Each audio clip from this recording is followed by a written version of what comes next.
Hey, Kapil, sorry, I don't know if it broke up or something, but I guess sorry. the question for you is that you separate the truth from the day-to-day or even worldly pursuits that one is having in their life. Yeah, And why do you do that? I guess I feel like I've almost been chosen, like it's choiceless the way I sort of religiously read your work, but at the same time, I have to earn money. And I guess my question is like, how do people with that real obsessional desire to understand the truth behind things, how do they navigate the Yeah, but kind of working isn't world? Because isn't I can't you make said money that off truth, right? you're trying to make money, right? Well, yeah, I need money to survive. I'd like to make a lot of money, to be honest, but yeah. Okay. So are there not truths there? Is making money done through all lies? Is making money done through things that don't work?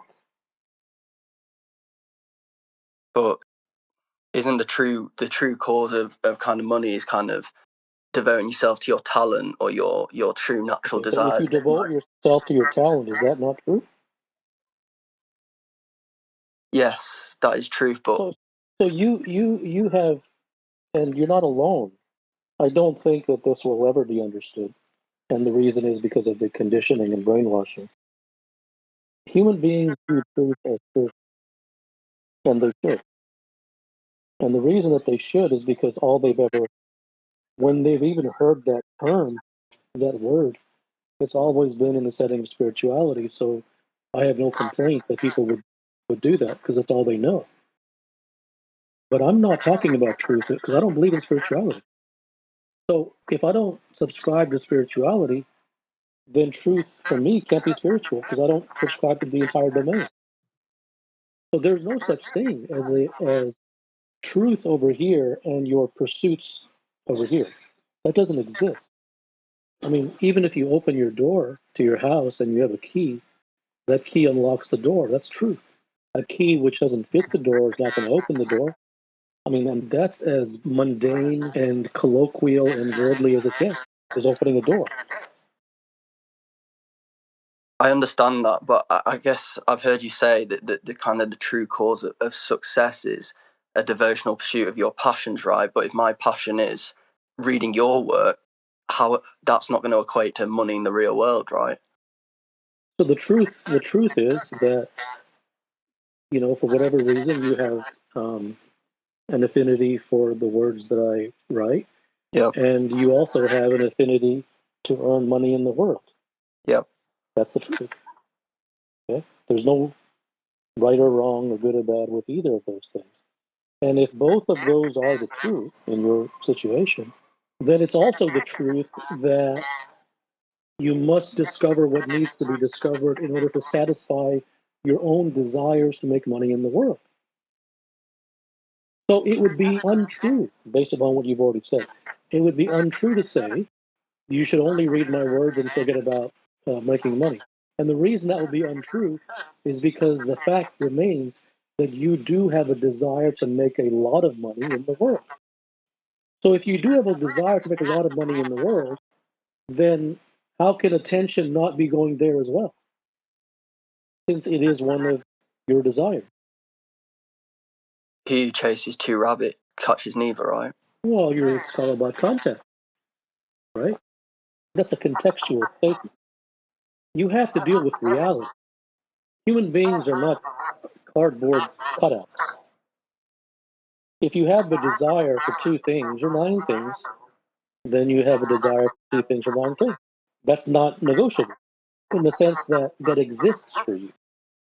And if it exists for you, to try to turn one of them off is not truth because that is forced denial. And forced denial is garbage. Yeah. Thank you. So there's no conflict in what you're saying. You have created a conflict for yourself because you felt like you have to choose. I mean, do you not eat and drink? Do you only choose one? Do you not go multiple ways to work? There's 7 million things that you do that are not based upon choose this or that. So you have to abandon anything that you've done to turn my work into like prescriptions, which everyone does, and it's never going to stop, and it is what it is, and like, but that's what you're doing, and everyone does. What is the barrier for not seeing the truth? Not desiring it. I have a question regarding exposure, whereby I don't know whether some things are worth observing or What don't you understand about exposure? there are times when I'm having maybe a habit or a situation I'm going through, and I tend to ask myself sometimes the opportunity arises whether to completely ignore this thing that keeps arising or whether to uh, observe it carefully in order to get over it. I don't know if that makes sense. Well, that isn't what I mean. You can interpret it however you want. That's everyone's own freedom to do so. But that isn't what I'm talking about with exposure. With exposure, for me, it's exposure to truth. Okay. The truth about, let's say, a bad habit, or let's say you have. But you threw it with the truth there like it was a rotten apple. You just threw the word truth in that statement like it was a pair of used shoelaces. Okay, the truth wasn't the center stage of that comment. That was just tossed in there. Um, you don't know the truth behind your habit, so how are you going to expose yourself to the truth? Okay. I expose myself to your work. And then there are things that have been in my life that have not been, let's say, to my benefit. And when they come up, I ask myself whether to observe them more carefully, or I ask myself whether I can just go through them, like ignore them. And that's fine, but though you're talking about two different things, that isn't that isn't. Once again, you don't need to take my lead or anything, but you're asking me the question, so I have to answer according to me. That is not what I am talking about when it comes to exposure. And the reason that I'm talking about exposure is because that is the original question that you asked was related to exposure. To me, when I speak of exposure, I'm talking about the human being is constantly exposed to the world. And the human being is constantly exposed to the world, therefore, he's constantly exposed to lies. And therefore, he becomes a lie. And he doesn't become that because he wants to, but he has no choice. So, wisdom lies in exposing oneself to the truth, not to follow something or to do, 5 steps or to do none of that garbage. I don't have any respect for any of that stuff. I'm simply talking about exposure. You did consciously, even though you've done a lot of stuff, the way that you are, the things that you believe, the things that you think, those are not the product of you having done a bunch of stuff. Those are the product of your exposure. And because your exposure, not just you, but all humans, is to lies, not intentional lies, but lies nonetheless, then you have no choice but to become that. And you don't have to try to become that. That's what you're exposed to. Whereas if you expose yourself to the truth, in all honesty, if you expose yourself to the truth 1% of the time, and 99% of the time you expose yourself to the world, there's not even a competition there. Now, the only thing that can be said about that is fine. 1% is better than 0%. So yes, you can. So that is true. Okay. When my mind brings up things that I've been consuming your work, let's say sometimes a lot, and my mind brings up things that give me that opportunity to decide. I don't know if does it just flow into uh, perfect. I don't know. I don't know. Number one, I don't know. Number two, I don't care. Because the mechanistic details of how these things happen are beyond the intellect, this very small, shamelessly small intellect of human beings. So don't even try.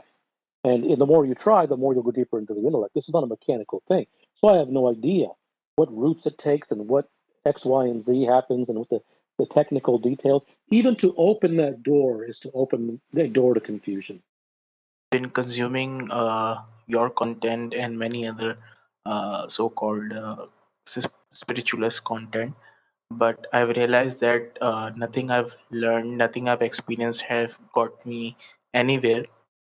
So I just had this thought that maybe I'm not ready, maybe I've not had the moment to say that is enough. And after watching all those Krishnamurti videos and your tweets, I realized that I've got nowhere. So should I keep on suffering, or should I? I know you don't like the shoulds and should not, but I don't know what should I do. It's a fair question, and it's actually the thing that everyone suffers from. You not having got anywhere is because you think that watching a bunch of stuff can get you somewhere.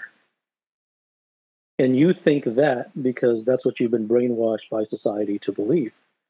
That if you do this and listen to this and follow this and read this, that'll get you somewhere. No one's getting anywhere in this world. No one. No one. No one. And they can read, and it doesn't mean that they shouldn't do it. Doesn't mean that they shouldn't read and listen to. Well, they can listen to whatever they want. It's fine. Like I said, there's no evil in doing that. But the belief that that's going to get someone somewhere. Well, that's fine if what they call somewhere is they just enjoy it and it gives them a sense of, enjoyment or pleasure to listen to it. And if they call that quote somewhere, then yeah, then maybe they do get somewhere because that's their somewhere. But if it's just enjoyment and you like it, just like listening to, some nice soft music in the background, does that mean that nobody should listen to nice music? Of course not, because it's enjoyable for them. But if the question is it going to get you somewhere of permanence, get you somewhere of lasting X, Y, and Z? No. Now, should someone believe me? No. They shouldn't believe me. They should examine for their own experiences. So if you ask me, should you listen? Should you do this or that? I have no answer for you because I have no interest in making you a student. I don't want any students. So I don't want to give you advice because I think advice is the whole problem. You have to deal with reality. And I think that the reality that you have come to without anyone giving it to you, without you having read it in a book, but by your own direct experience was the first thing that you said. You have read this and looked at that and whatever it is, and it hasn't gotten you anywhere. Okay, well, that's your reality. I think that's the lead that you must take, not my lead or someone else's lead. Kapil, sorry, my connection was bad earlier. I actually wanted to talk about conditioning. So, as I was growing up, obviously I got conditioned based on my surroundings, my parents, whatever I saw, and whatever the situation was. But at the present, I don't like what I've been conditioned into, and I've been feeling very incomplete because of that. And I want to know how I can reprogram that conditioning, or is it even possible to change the way I think or the way I am, or is it just part of my bones now? It all depends upon what's acceptable to you. Because if I tell you it's part of your bones, and then you go on with your life, then it's acceptable to you. If I tell you it's not, then you might do it. If you need motivation to do that, then you don't really want it deep enough, anyways. And it isn't a good thing or a bad thing to want it deep enough or not want. It's not something that anybody should do. It's up to them. But conditioning is something that every human being is suffering from. I think the most destructive part of that is to not even know that one is conditioned. So, what I will tell you is that you don't have even 1% of idea of how conditioned you are. Now, the helpful thing in your benefit is that at least your mind is open to the fact that you are conditioned, which is far beyond the vast majority of humans to begin with. But that's a drop in the bucket compared to what's actually there. Now, if you wish to further explore that, you can, and if not, you don't have to. But it isn't a question of like, is it possible? Is it not possible? Should I do it? Those things don't go anywhere. I once read that you wrote that something along the lines of all diseases start in the mind. I have an autoimmune disease, and I was wondering if that too started in the mind. Context. I have read your work for a very long time and I really respect it. My question is regarding you have mentioned many times before how every individual wastes their lives. They waste their entire lives. Of course, you have mentioned of when an individual is very young, like a young child, they are pure. They are untouched by society. And my question is this the only part of one's life that is not wasted? Well, I think childhood is wasted too. Hello, I have seen a clip of yours. Speaker was asking about flow state, and you were saying you cannot reach it because you are chasing it. And you have also said that you will have what you cannot not have. The desire has to be there. What is the difference between desire and chasing something? You know what the problem with what you said is? No, that's why I'm asking. No, you're not asking to know what the problem with what you said. Uh, and I want to know what's the difference between desire You and you chasing something. repeating the question isn't going to change anything. Do you know what the No, you problem? asked me if I want to know. I asked, do you know what the problem with what you said is? No, I don't know. The problem with what you said is that you so easily and concisely paraphrased what I said into a snippet. On a practical level, I understand. From a practical perspective, you must talk about snippets. And if it was just that, that would be fine. It was just a practical thing. The problem is that it is the practical thing. You actually believe that it is a snippet. You actually believe that what I said, you hardened it into this quote. And you turned the quote into like this solidified thing, independent of the depth from which it came. And then you asked a question based upon the fragment that you separated from the entire context. So it's kind of like taking a drop from the ocean and then putting it in the freezer and turning the drop into, a drop of ice. Then asking questions about the solidified form of ice. You've lost the ocean. So I can't answer a question that is based upon you having reduced something big and wide into something that is a snippet, which has not just been done for practicality purposes, but you actually buy into the snippet form. I flip flop between wanting to do more with my life and possibly taking on more stress versus, I don't know, retiring and, cutting myself off and no stress. How can I think about it or resolve it? That isn't a resolvable thing because you're approaching it from the intellectual and prescriptive methodological perspective. Periods of highs and lows. So one week I will feel very energetic and hopeful. And then the next week I might feel more down. And I've noticed that this seems to be a recurrent pattern. And my question is a sign that you're getting closer to the truth that the amplitudes of these highs and lows lessens? My honest answer to you is I don't think that you should ask any questions because you're an intellectual. You asked intellectual questions last time as well, and if I didn't tell you, I'll tell you now. I don't think that you'll ever not be an intellectual. I could be wrong. And if I am wrong, it'll be at least 20, 30 years. You don't have the bandwidth to understand from a non-intellectual perspective, and it isn't good or bad. We're all made differently. Everyone's nature is different, and no one's bad and no one's good, and you're not wrong. But having said that, I must state things as they are. I'm not here to be nice or rude or what. I say things as they are. So what I will tell you is you aren't going to understand. Hello, Kapil. You spoke a moment ago about how 99% of people sort of waste their lives. And my question is, what is the 1% of lives of individuals that is not wasted? I don't remember saying 99%, but if I did, then I did. I don't remember what I said. I think the person who asked me that said that, but like, I'm not going to say that I didn't write that somewhere, but I'd be more like 100%. I wouldn't even say 99.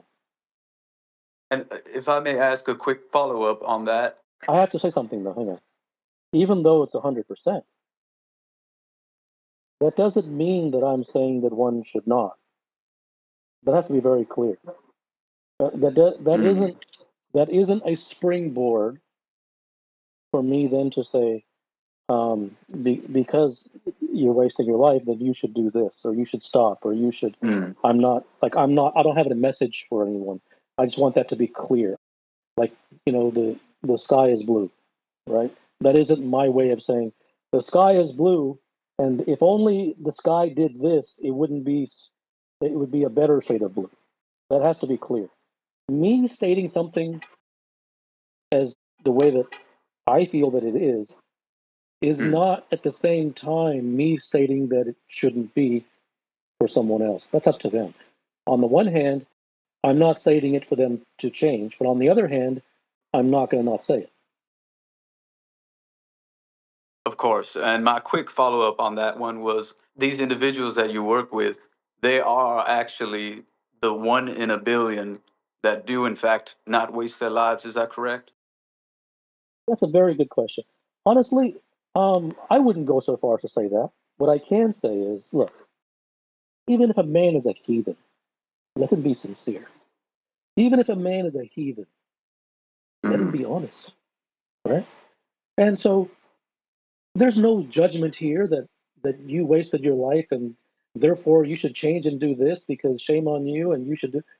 What I'm saying is, if a person, since he is wasting his life, if he is going through a systematic sort of journey to try to not waste it or to learn the mm, truth behind it or to what more can be asked of a person, right? So I'm not going to go so far as to make some dramatic statement that yes, they have now stopped wasting, my clients have now stopped wasting. No, I'm not going to say that.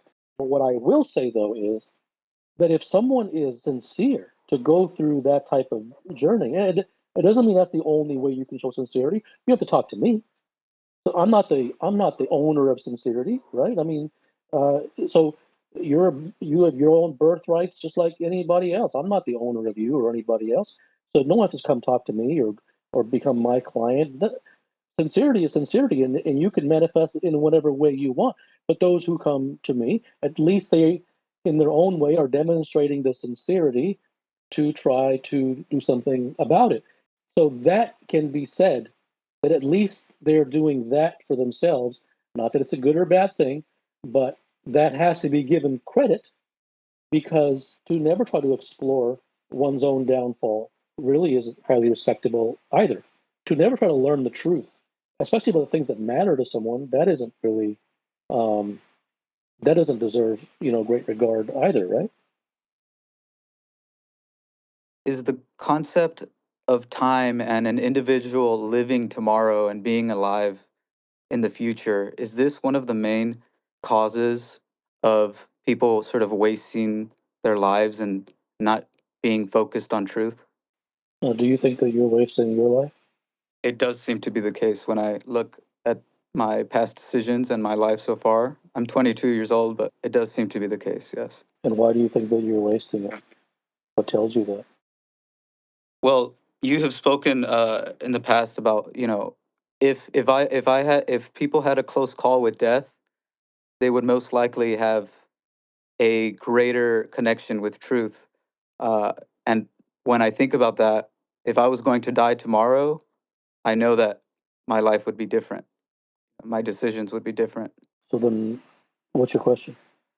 Is this concept of me living tomorrow, me being alive in the future, and time itself, is this the thing Well, that's but I think causing that the most? reason I asked what's your question, I think you already answered your own question, because on the one hand, you asked, is me being alive tomorrow and the concept of infinite time responsible for me wasting my life? And then on the other hand, you said that I know for a fact that if I had a near-death experience, that my Mhm. life would be very different. So I think you asked the question and you gave the answer.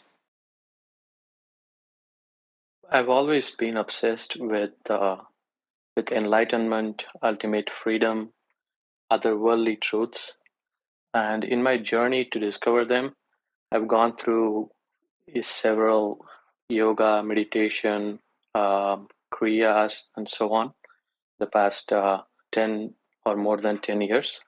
And in those periods, I had many physiological changes and problems that some would term as Kundalini disturbances. And over the past 2 years, after having discovered your work, I recognized the futility of such prescriptions and stopped everything. But I am still obsessed with enlightenment, and I still go through these physical disturbances. And yesterday, I had some insight. When I try to reach out, like yesterday, I was listening to a podcast on enlightenment, and something within me is causing the disturbance again. And I had a miserable night last night. So, this reaching out, could that cause such problems? Do you have any thoughts on these? I have no thoughts on your physical disturbances. No. Okay. Is there some connection between actively seeking such things, or those things happen anyway based on a human's maturity and I mean, I things? kind of like one of the previous callers. I think that you have discovered for which is the best way to do it, which is you have discovered for yourself that you have found, not you listen to me and believe me, but you in your own experience after years of doing X, Y, and Z in the spiritual realm have found that they were not fruitful, or to use your words, they were futile. And the fact is, like, they can only be futile. That isn't that isn't news to me, because things don't happen that way. So I don't have a I don't have preference issue against prescriptions and methods, practices, spirituality, self-help. That isn't like something that's not my preference. I'm only interested in truth, and I know that isn't truth. That's why it isn't on my table. Those things do not take you to the place that you're talking about. That's why monks remain in the temple for decades, and they die in the temple mid chant. Not because they're bad monks, not because they didn't do their meditation correctly, not because they didn't listen to their superiors, not because they didn't sweep the floor properly. That's all garbage. It's laughable. It's a joke. Now, all that can come from that is that you enjoy being a monk and you enjoy doing the chants. And that itself is fine. But that isn't any different than going for a jog or going shopping. I mean, it's another pleasurable activity. But those things don't take someone to that realm. If they did, then those monks wouldn't die in the monastery as monks, still trying to reach those places. So, like, and I'll scream this from the rooftops as I always have. No one should ever listen to me. No one should ever believe me. I am not trying to sell you on an idea or a concept. Because I have to care for that. I don't care. I'm not interested in helping you find truth. I don't care whether you do or not. But you asked me a question, and your question seemed sincere, so I gave you a response, and that is to say that those things, I didn't make the rules. But if I had made them, I would make them this way anyways. But I don't. Those things do not take one to those realms. Now, me having made that statement, should you listen to me? No, you shouldn't. But it's more relevant for you because you have years of experience behind you, which all culminated in you calling those pursuits futile, and they are. So I think wisdom, and to use your word, maturity, that lies in knowing that that isn't how things happen. That is how things can happen on a mechanical level in the world, but that isn't how things happen on a. I'm not going to call it spiritual, but in this otherworldly domain where everyone is trying to get to in their own way and according to their own words, whether they want to call it freedom or joy or bliss or realization or enlightenment or whatever one's word. Those things don't come from mechanical pursuits. And the more intellectual someone is, the more they're screwed. An intellectual or a scientist type person doesn't have a prayer. They should just leave.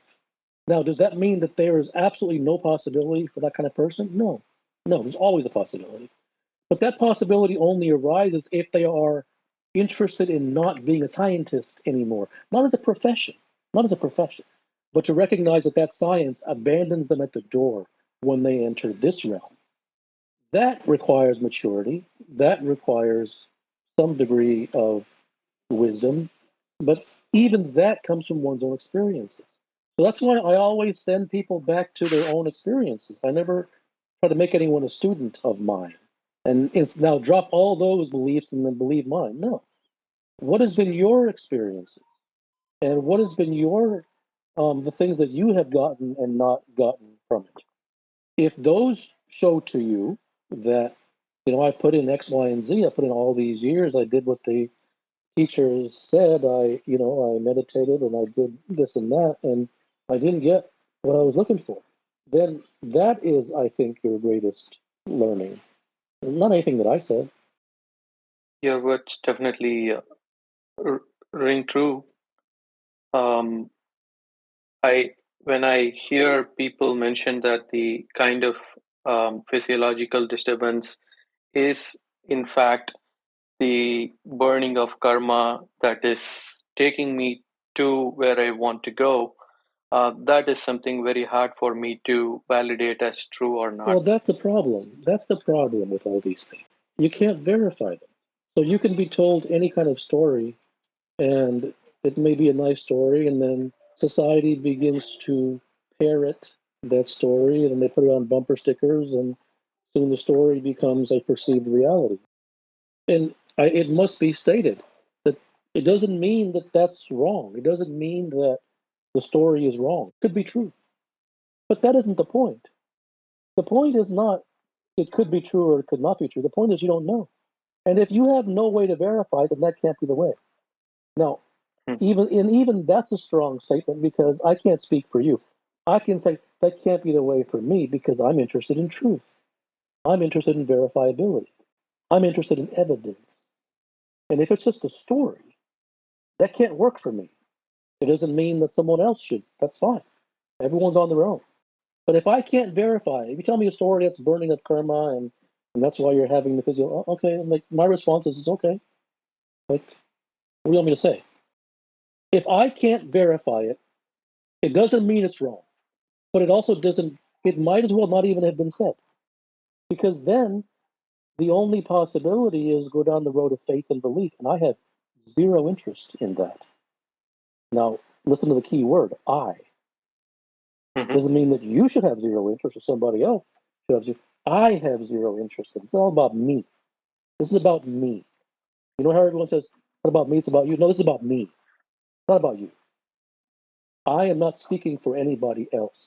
I am saying that for me, that's a deal breaker because I can't verify it and I cannot go down the road of belief and faith because then that's a black box, which I have no idea where the finish line is. The starting, I just might as well just get a hot air balloon and go off into the sky.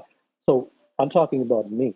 I never want to try to impose on anybody else that they should think the way I think. That's why I say it's about me. I almost don't want you to listen to me because I hate trying to convince someone. I don't even like it when someone says, "Oh, well, you said this," and I really like. I don't even want you to say that I said this. What do you think? Question to you is it possible for oneself to decondition from societal condition? It isn't a question of possibility and impossibility. It's a question of what one desires to do. I have a very strong desire. Then it's possible. Is our only option to just follow the approach that we are most sincere about because it's sincerity that will only work anyways? I mean, whatever you're most sincere about is what you're going to do anyway. I mentor a few students. I would like to know if there are any ways to inculcate or improve sincerity in them. What do you mentor them about? Professional career finding jobs, How much sincerity do you have? 10 years of experience. That's not answering the question. Sorry, how much what do I have? Sincerity. Yeah. I think I have good enough sincerity. I think I take my work seriously. Well, that's not answering my question either. I mean, take your work seriously. I mean, like, you trying to instill sincerity in others is very insincere.